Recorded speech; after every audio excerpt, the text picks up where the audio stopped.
وبه نستعين على أمور الدنيا والدين والصلاة والسلام على أشرف الأنبياء والمرسلين وعلى آله وأصحابه أجمعين. أشهد أن لا إله إلا الله وحده لا شريك له وأشهد أن محمدا عبده ورسوله لا نبي بعده. Allahumma fassalli wa sallim wa barik ala Muhammad wa ala alihi wa sahbihi ajma'in. Raditu billahi rabba wa bil islami dina wa bi Muhammadin sallallahu alaihi wasallam nabiyya. Allahumma bika amsayna wa bika asbahna wa bika nahya wa bika namut ilaikal masir. Qala Allah Ta'ala fi kitabihil karim A'udzu billahi minasyaitonir rajim Walam tarda ankal yahudu walan nasara hatta tattabi'a millatahum ila akhiril ayah. Shadaqallahul azim. Kaum ibu dan kaum bapak sidang jamaah wirid pengajian Masjid Ansarullah Muhammadiyah Payakumbuh yang dirahmati Allah Subhanahu wa taala.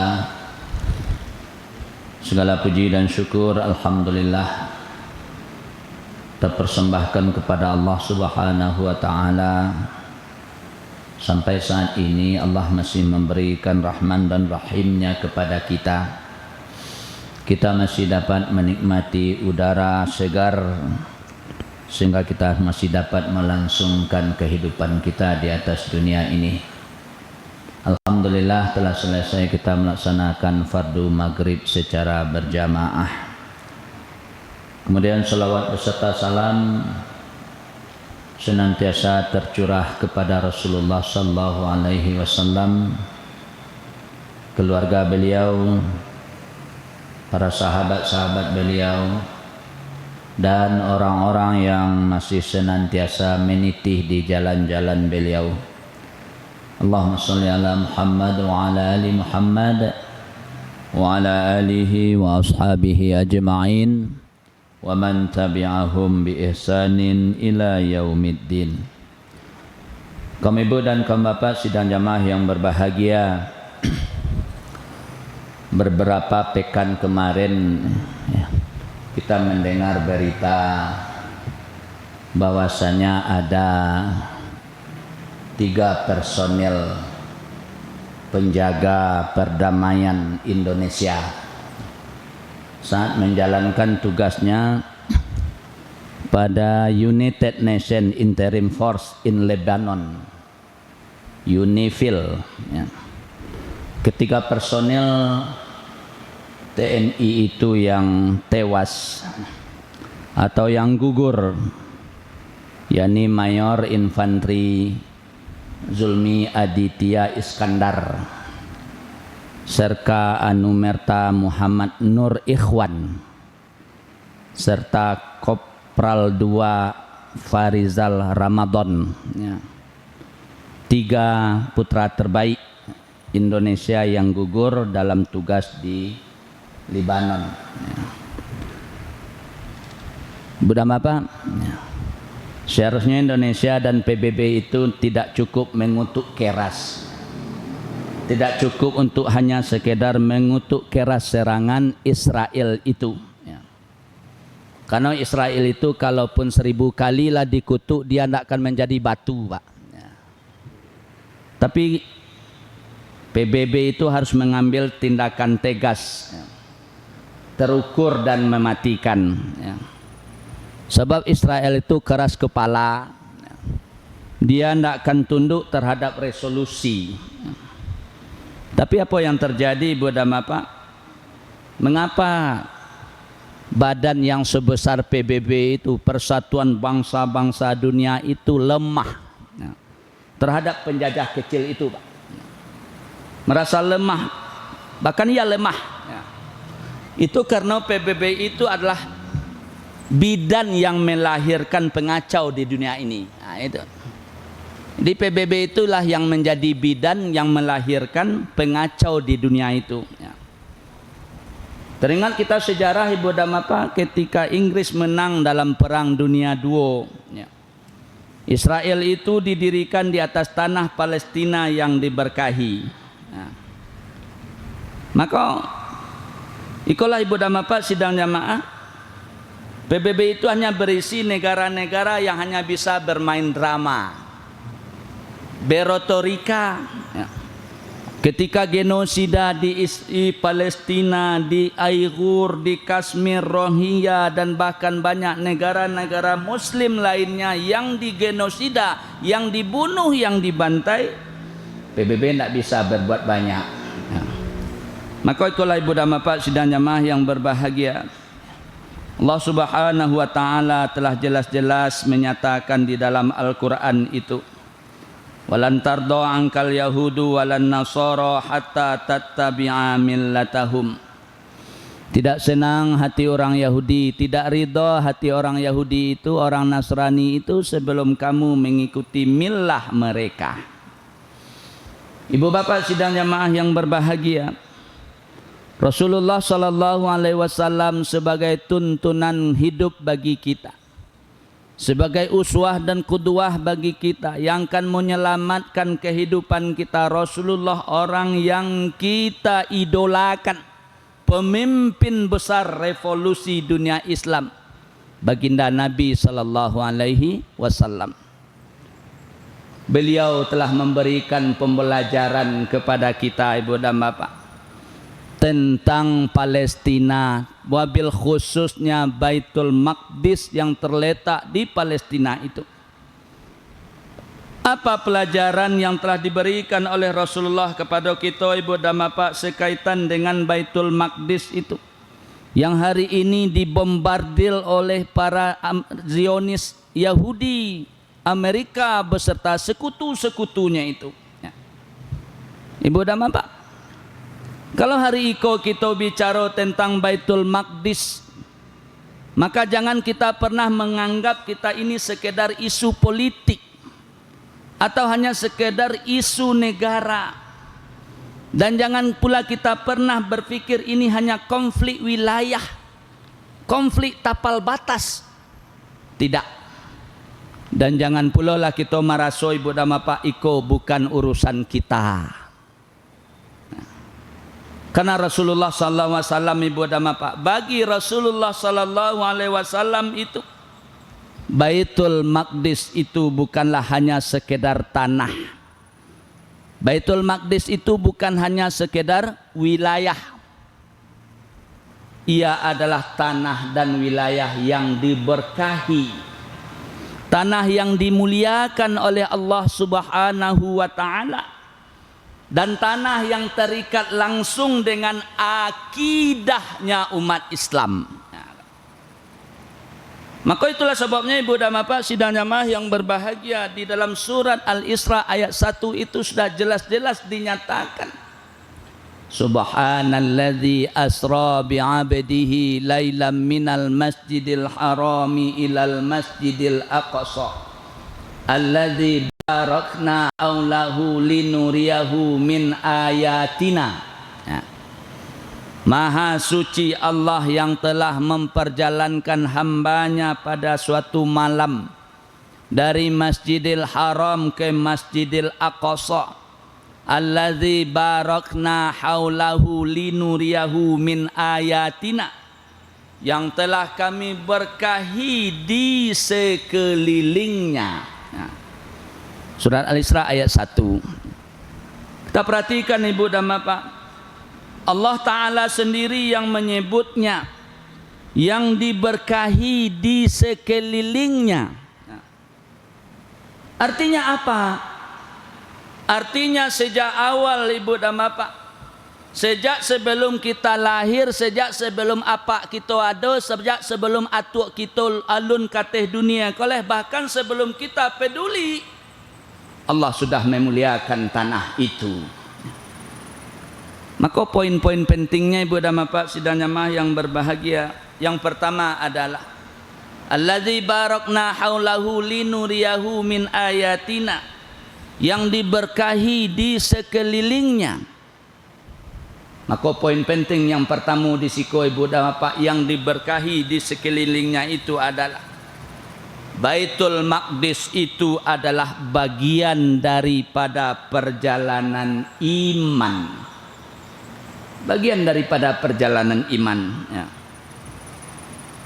Maka surah Al-Isra ayat 1 itu ibu dan bapak berbicara Isra Mi'raj itu bukanlah hanya perjalanan fisik, bukan hanya perjalanan jasad, tapi juga misi penyatuan, perjalanan penyatuan umat dan risalah para nabi-nabi dan rasul. Nah, maka itu sebabnya ibu dan bapak sidang jamaah timbul pertanyaan di awak.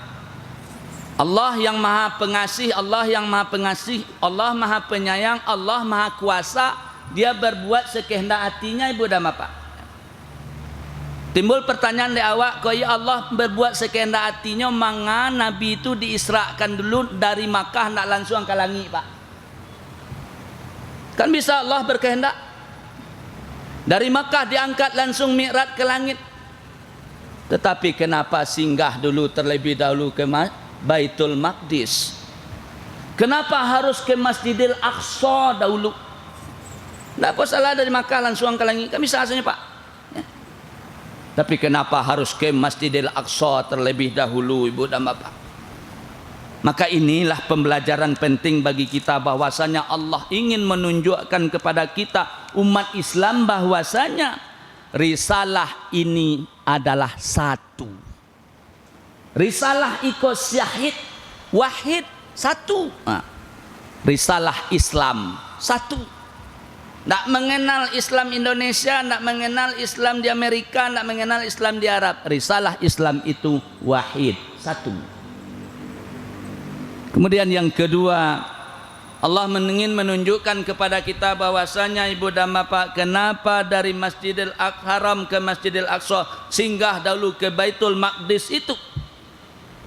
Allah ingin menunjukkan kepada kita bahwasanya ibu dan bapak, para nabi dan rasul itu satu barisan. Allah dan nabi dan rasul itu satu saf, satu barisan. Dan pusat peradaban Islam itu pun tidak hanya di Makkah dan di Madinah. Baitul Maqdis pun pusat peradaban Islam. Maka disitulah Rasulullah SAW sebelum Mi'raj menuju langit Sidratul Muntaha itu menjadi imam bagi para nabi dan rasul seluruhnya yang diutus oleh Allah Subhanahu wa taala ke permukaan bumi. Nah, jadi maknanya ibu dan bapak, itulah simbol bahwasanya kepemimpinan umat manusia itu berpindah kepada umat Muhammad. Tongkat estafet kepemimpinan itu berpindah kepada pengikut Rasulullah sallallahu alaihi wasallam. Siapa? Umat Islam. Pusatnya salah satunya adalah di Baitul Maqdis. Nah, yang pertama pak. Kemudian yang kedua, Allah ingin menunjukkan kepada kita bahwasanya Baitul Maqdis itu adalah kiblat pertama umat Islam. Baitul Maqdis kiblat pertama umat Islam. Sebelum Ka'bah menjadi kiblat umat Islam, salat menghadap ke Baitul Maqdis. Ini bukan kebetulan ibu dan bapak. Ini bukan simsalabin abrakadabra, ini bukan kebetulan, bukan terjadi secara sendirinya. Ini menunjukkan bahwasanya sejak awal hati umat Islam itu diarahkan ke sana. Hati umat Islam itu diarahkan ke Baitul Maqdis. Bahkan Rasulullah sallallahu alaihi wasallam sendiri selama 16 bulan lamanya beliau tinggal di Madinah, tetap salat menghadap ke Baitul Maqdis. Nah, 6 bulan lama pak. 16 bulan Rasulullah yang di Madinah dia tinggal, dia menghadap salat ke Baitul Maqdis. Nah. Kenapa ibu dan bapak sidang jamaah? Ya. Karena ini bukan karena sekedar arah solat, ya. Bukan hanya sekedar arah kiblat.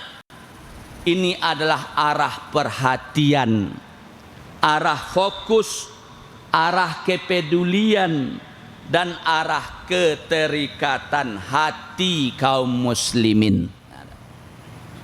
Ini tidak sekedar menghadap solat saja, tapi ini adalah arah kepedulian, arah keterikatan hati kaum muslimin. Kau yang kedua.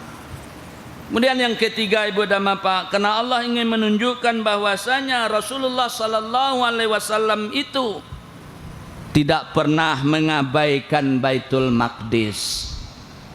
Tak pernah untuk tidak mempedulikan Baitul Maqdis, walaupun beliau semasa hidupnya sampai akhir hayatnya hidup di Madinah dan di Makkah.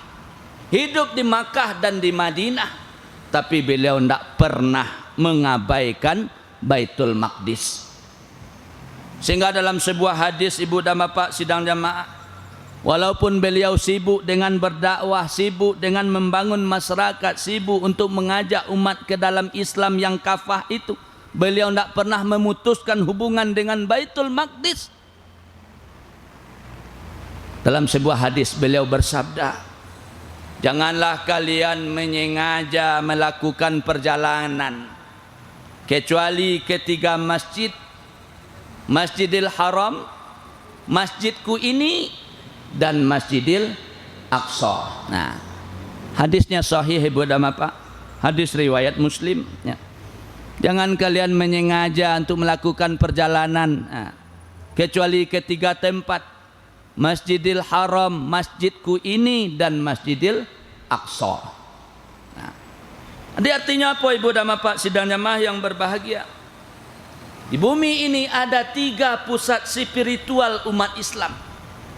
Masjidil Aqsa salah satunya. Nah, maka Masjidil Aqsa itu bukan hanya sekedar tempat ibadah ibu dan bapak, tapi ia adalah merupakan simbol kemuliaan umat Islam. Nah, simbol kemuliaan umat Islam. Ini Allah ingin tunjukkan bahwasanya Masjidil Aqsa itu adalah merupakan simbol kemuliaan umat Islam.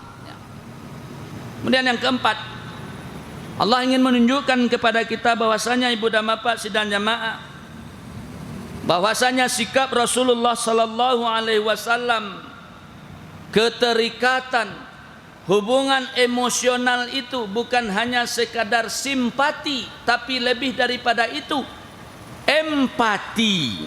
Nah, kalau sekedar simpati, yalah ibu de orang Palestina tu lah dibom, lah dibunuh segala macam, itu hanya sekadar simpati. Tapi yang empati, sebagaimana yang disampaikan tadi, dia adalah tempat diikat dengan satu tali persaudaraan ukhuwah Islamiyah dan simbol kemuliaan umat Islam, lebih daripada simpati, tapi adalah merupakan empati. Nah, kita prihatin, kita sedih, tapi Rasulullah SAW ibu dan bapak tidak hanya prihatin, tidak hanya sedih, beliau membangun keterikatan iman, beliau membangun keterikatan akidah. Baitul Maqdis itu bukan isu musiman, bukan hanya viralnya ketika ada konflik, tapi Baitul Maqdis itu adalah bagian dari akidah. Maka oleh sebab itu ibu dan bapak sidang jamaah yang berbahagia, tidak hanya itu, karena merupakan ikatan akidah tidak terputus di zaman Nabi saja, keterikatan itu dibentuk ibu dan bapak. Bahkan karena itu generasi sahabat setelah Rasulullah tidak tinggal diam. Di masa Khalifah Umar bin Khattab, Baitul Maqdis itu pun dibebaskan. Baitul Maqdis itu pun dibawa kepada pelukannya kaum muslimin. Bukan karena emosi, bukan karena marah, bukan karena bengis ibu dan bapak, tapi karena kesadaran iman. Karena itu merupakan perjalanan daripada pembangunan iman. Nah, maka oleh sebab itu ibu dan bapak sidang jamaah yang berbahagia, nah, hari kini masalah terbesar awak ibu dan bapak bukan karena kita lemah, bukan karena kita tidak kuat, bukan karena kita lemah, tapi masalahnya adalah pertama, kita sudah dikotak-kotakkan dengan batas-batas semu sebuah negara yang disebut dengan nasionalisme. Ini yang pertama. Terbatas dengan kotak-kotak, dengan batas-batas semu, dengan batas-batas maya yang namanya nasionalisme. Kemudian yang kedua, kita tidak pernah merasa terikat. Kita melihat Baitul Maqdis itu hanya seperti melihat berita luar negeri biasa saja. Padahal Baitul Maqdis itu adalah bagian dari identitas kita. Identitas, tanda pengenal umat Islam. Nah, maka oleh sebab itu ibu dan bapak sidang jamaah yang berbahagia, membangun kesadaran akidah bahwasanya Baitul Maqdis itu adalah tanah yang diberkahi. Jangan putuskan perhatian kepada mereka. Kalaupun awak tidak sanggup bawa kapai kau buah untuk pai polo parang ke sana, tidak nyuruh pai parang awak ke situ dah. Tapi jangan putuskan perhatian. Bangkitkan kembali kesadaran bahwasanya Baitul Maqdis itu adalah bagian yang amat sangat terikat dengan kaum muslimin. Nah, kemudian yang kedua, doakan. Allahumma ansuril Islam wal muslimina fi Gaza. Allahumma ansuril Islam wal muslimina fi Palestin. Allahumma ansuril Islam wal muslimina fi kulli makan fi kulli zaman. Doakan, pelajari dan pedulikan. Budak bapak sidang jamaah yang berbahagia, maka ikut pelajaran daripada Rasulullah sallallahu alaihi wasallam. Maka jangan sampai kita kehilangan rasa memiliki bahwasanya Baitul Maqdis itu adalah bagian dari diri kita sendiri. Karena pada zaman kini ibu dan bapak, nan paling berbahaya itu bukanlah penjajahan, tapi yang paling berbahaya itu adalah hilangnya kepedulian, hilangnya empati dan simpati dalam hati umat. Ibu dan bapak, Allah berjanji Baitul Maqdis itu akan dibebaskan, Baitul Maqdis itu akan dimenangkan. Ini janji Allah. Baitul Maqdis itu tidak butuh kita. Kok kawat tolong, tak kawat tolongnya pasti akan dibebaskan oleh Allah Subhanahu wa taala. Tapi kitalah yang butuh keterikatan dengan Baitul Maqdis itu. Karena inilah salah satu kata Rasulullah sallallahu alaihi wasallam, spiritual untuk penjaga iman. Bapak sidang jamaah yang berbahagia, ini pelajaran dari Rasulullah sallallahu alaihi wasallam. Kemudian yang kedua, kita melihat ibu dan bapak, penderitaan di Palestina itu setiap hari. Tapi hati kita kadang tidak lagi bergetar. Tapi kadang hati kita tidak lagi berfluktuasi. Pertanyaannya adalah, apa yang terjadi di Palestina? Bukan itu lagi pertanyaan. Apa yang terjadi di Palestina? Pertanyaannya sekarang adalah, kita harus peduli. Nah, ibu bapak sidang jamaah yang berbahagia, Rasulullah SAW telah menjelaskan, Al-Quran pun menjelaskan secara gamblang ibu dan bapak. Tidak hanya 1, 2, 3 alasan kita untuk wajib mencintai, untuk wajib empati, untuk membela Palestina itu. Tidak cik 2 alasannya Pak. Kalau hanya oleh cik 2 bisalah diabaikan, bisa dikalikan 0. Tapi alasannya amat sangat banyak. Yang pertama, Al-Quran mengatakan ibu dan bapak, Palestina itu adalah tanahnya para nabi. Di tanah itu berdiri jejak langkah para nabi-nabi terdahulu. Sebutlah nama nabinya.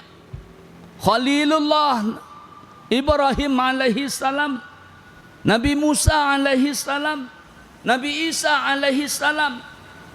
Jadi kau bukan tanah biasa ibu dan bapak, tapi ini tanah yang dipilih oleh Allah Subhanahu wa taala untuk sejarah kenabian dan untuk sejarah kerasulan. Nah, ini yang pertama. Kemudian yang kedua ibu dan bapak, karena di sana ada Masjidil Aqsa. Masjidil Aqsa, masjid yang suci ketiga di dalam Islam. Inilah yang disampaikan oleh Allah Subhanahu wa taala lewat Rasulullah. Janganlah engkau sengaja bersafar, jangan poi jalan-jalan. Kayak itu maksudnya, Bu. Jangan poi jalan-jalan kecuali ketiga tempat. Salah satunya adalah Masjidil Aqsa. Ini kau nak ke jalan-jalan, Bu, kita intikatkan satu ke Masjidil Aqsa itu.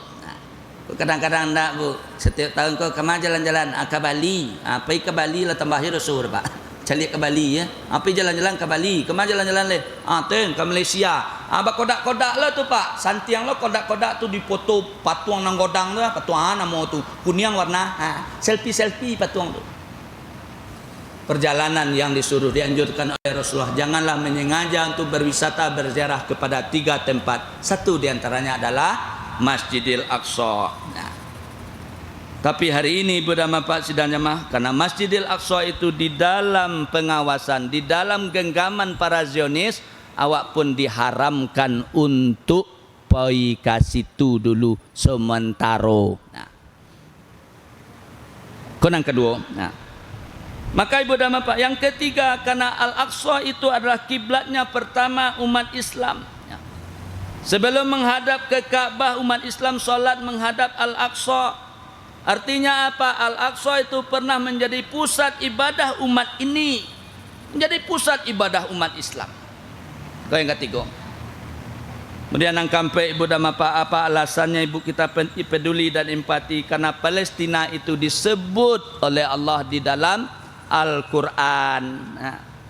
Subhanalladzi asra bi'abdihi lailam minal masjidil harami ilal masjidil aqsa. Disebut oleh Allah dalam Al-Quran. Artinya apa? Palestina itu adalah bagian dari ayat-ayat Allah Subhanahu wa ta'ala. Yang kelima, alasannya Ibu dan Bapak, karena ini bukan konflik biasa. Ini bukan sekedar perang wilayah. Ini tentang penjajahan. Ini tentang penindasan. Ini tentang perampasan hak hidup manusia. Jadi bukan sekedar konflik biasa. Bukan hanya perang orang penjajah dengan yang dijajah. Tidak. Tapi ini adalah penjajahan, penindasan, dan perampasan hak hidup manusia. Yang keenam alasannya Ibu dan Bapak, umat Islam itu adalah laksana satu tubuh. Karena kita satu tubuh umat.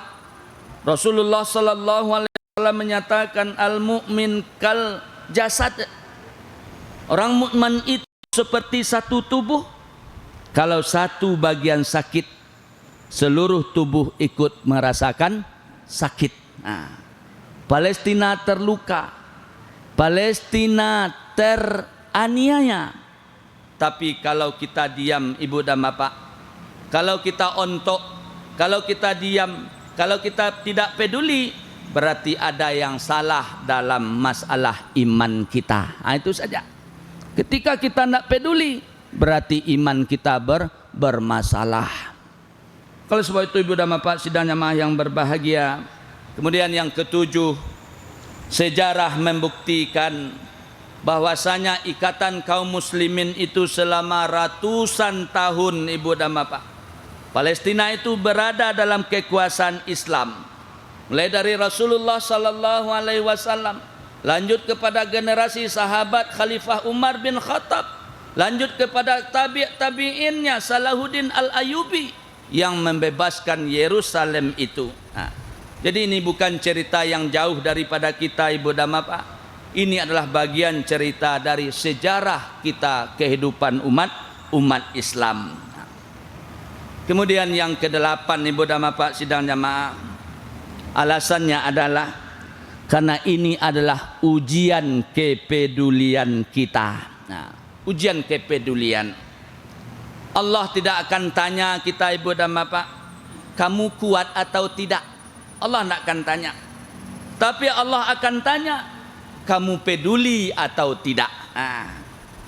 Minimal ibu dan bapak, dengan doa, rintihan hati yang amat sangat dalam, dengan suara, dengan sikap, ikut setidak-tidaknya bentuk simpati kita ibu dan bapak sedang jamaah yang berbahagia. Kemudian yang kesembilan, karena ini adalah soal kemanusiaan. Soal kemanusiaan, Bu. Betapa korban yang sudah semenjak dahulu ibu dan bapak yang tidak pernah berhenti-hentinya. Urusan kemanusiaan. Kutiba dawa ibu dan bapak, maaf ya. Minantu saya bagonyi bu, 3 hari bagonyi minantunya pulang, tak pulangnya dah bu. Komentar lebih peduli wak, tak ada cari. Biasalah minantu tu nak cari-cari ya. Kok pulang-pulang lah seorang. Dek lah ada aja peduli tetangganya kece yang kami tua ko. Oh te, ayam jo hilang sehari lah gaduh wak. Itu wak. Ayam jo hilang sehari lah gaduh wak. Aku no minantu lah 3 hari nak pulang. Ayam sehari nak hilang. Kecenya macam itu bu. Apalagi ini adalah misi soal kemanusiaan ibu dan bapak ya. Kita tidak melihat ibu dan bapak, kalau kita tidak melihat dari sisi agama, taruhlah kalau tidak dicuali dari sisi agama ibu dan bapak, tapi sisi kemanusiaan. Anak-anak dibunuh, rumah-rumah dihancurkan, hak hidup dirampas. Ibu dan bapak sidang jamaah yang berbahagia. Jadi mencintai Palestina itu bukanlah soal politik. Mencintai Palestina itu bukanlah persoalan urusan luar negeri, dalam negeri, tidak. Ini adalah persoalan iman. Sekali lagi ini adalah persoalan iman. Ini soal sejarah, ini soal kemanusiaan. Maka oleh sebab itu ibu dan bapak sidang jamaah yang berbahagia, inilah ujian yang Allah berikan kepada kita di akhir zaman ini ibu dan bapak. Banyak hadis-hadis Rasulullah sallallahu alaihi wasallam tentang generasi akhir zaman. Termasuk kita mungkin generasi yang akhir zaman amat sangat berat ujiannya. Sehingga ibu dan bapak, di antara banyak sabda-sabda Rasulullah sallallahu alaihi wasallam itu, ada satu kabar yang membuat para sahabat Rasul itu iri. Ada satu kabar yang membuat para sahabat itu terdiam ibu dan bapak, bahkan iri kepada umat akhir zaman yang hidup jauh setelah mereka, yaitu kita hari ini ibu dan bapak. Kenapa?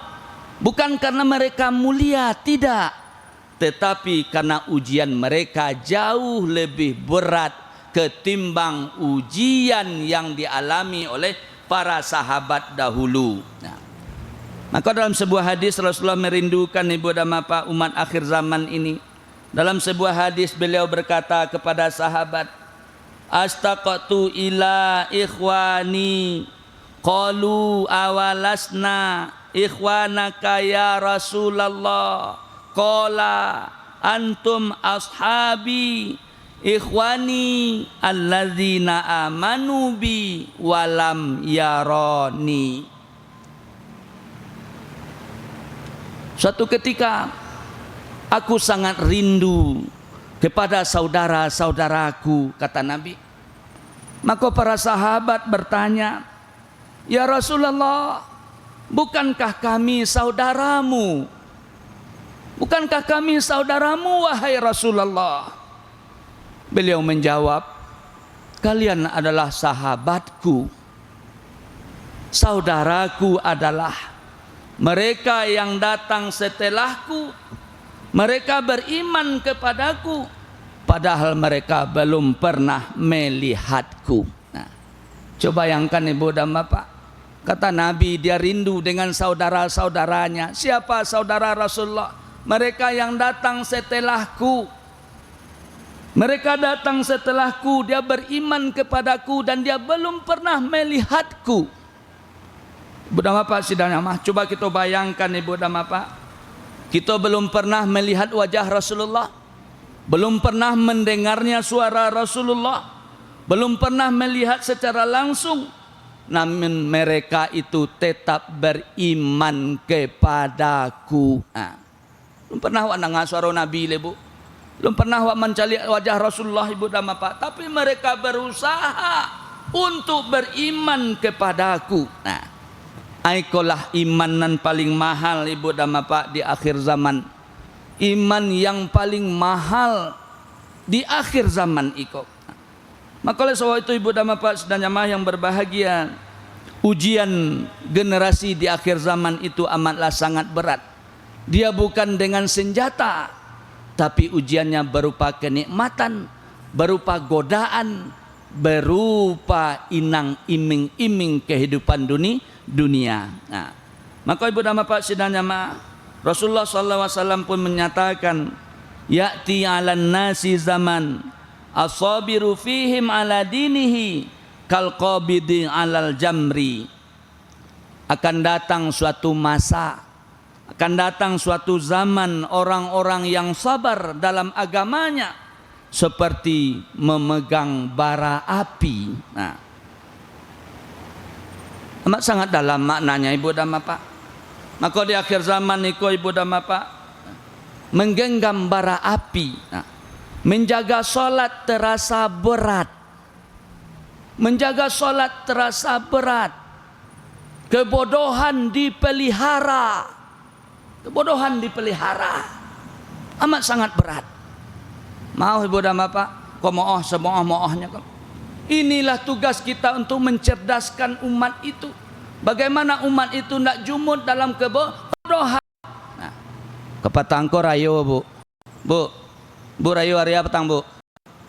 Hari Jumat. Nah, aduh di sebuah tompek di kampung kita kok bu ya. Maaf. Ketika hari Kamis sore itulah heboh. Heboh dengan apa? Heboh bahasa orang Karayo hari Jumat. Sehingga pemerintah kota lah mengirim pula undangan-undangan lewat media sosial bahwasanya hari raya hari Jumat. Delah heboh hari Kamis tu bu, maka sepakatlah beberapa jamaah sebuah masjid bahwa dia akan solat hari Jumat. Dah sepakat.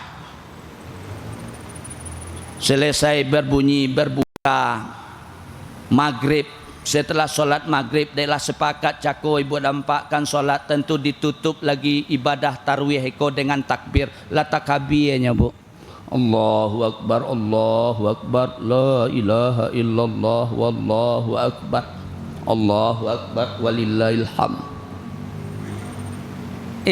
Tahu-tahunya sudah solat isya ibu dan bapak keluar sidang isbat. Sidang isbat menyatakan solat id hari Sabtu.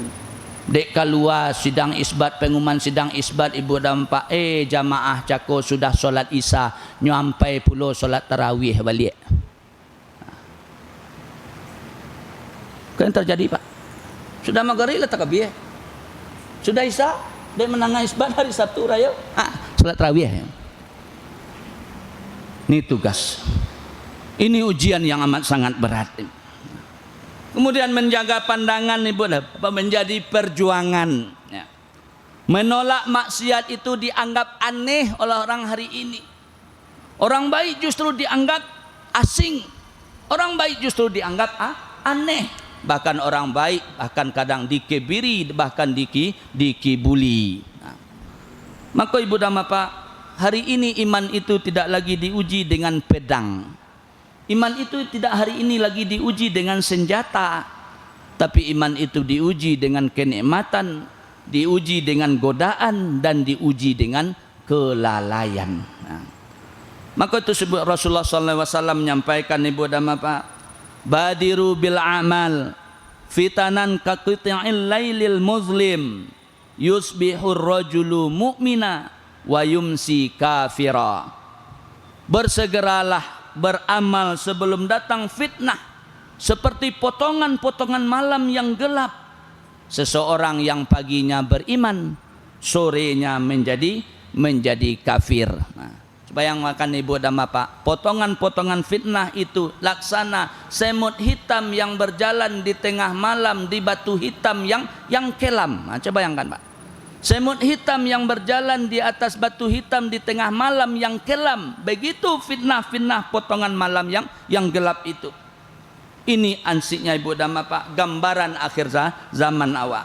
Informasi hari ini menyesatkan, mudah tersebar. Informasi menyesatkan amat sangat mudah tersebar. Kadang-kadang kebenaran dan kebatilan itu sudah tampak samar. Dosa-dosa menjadi hiburan, bahkan maksiat-maksiat itu dianggap normal. Maka oleh sebab itu ibu dan bapak, Allah Subhanahu wa taala memberikan peringatannya kepada kita.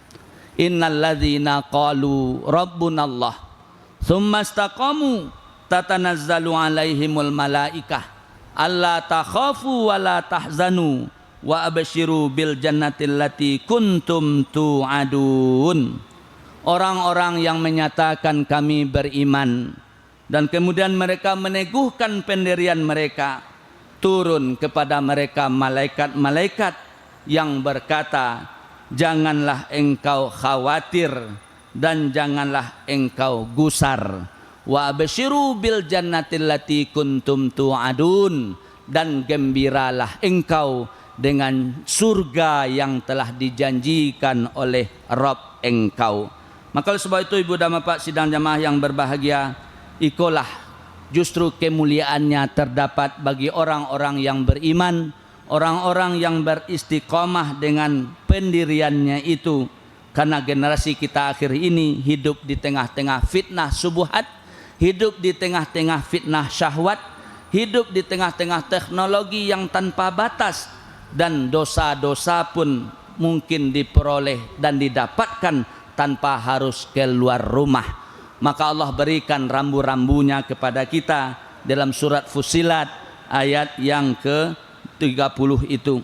Innalladzina qalu rabbunallah tsumma istaqamu tatanazzalu alaihimul malaikah alla takhafu wa la tahzanu wa absyiru bil jannati allati kuntum tu'adun. Orang-orang yang beriman dan dia pertahankan keimanannya itu, dan orang-orang yang beristiqamah. Mudah-mudahan ibu dan bapak sidang jamaah yang berbahagia, di era akhir zaman ini kita mampu mempertahankan keistiqomahan kita, kita mampu mempertahankan iman kita, dan kita mampu peduli dan empati kepada saudara-saudara kita yang di Palestina. Karena Baitul Maqdis itu, tempat itu adalah bagian dari perjalanan imannya umat Islam. Mudah-mudahan apa yang kita sampaikan bermanfaat, terutama bagi yang menyampaikan, dan bermanfaat bagi kita bersama. Nasrun minallah wa fathun qarib. Assalamualaikum warahmatullahi wabarakatuh.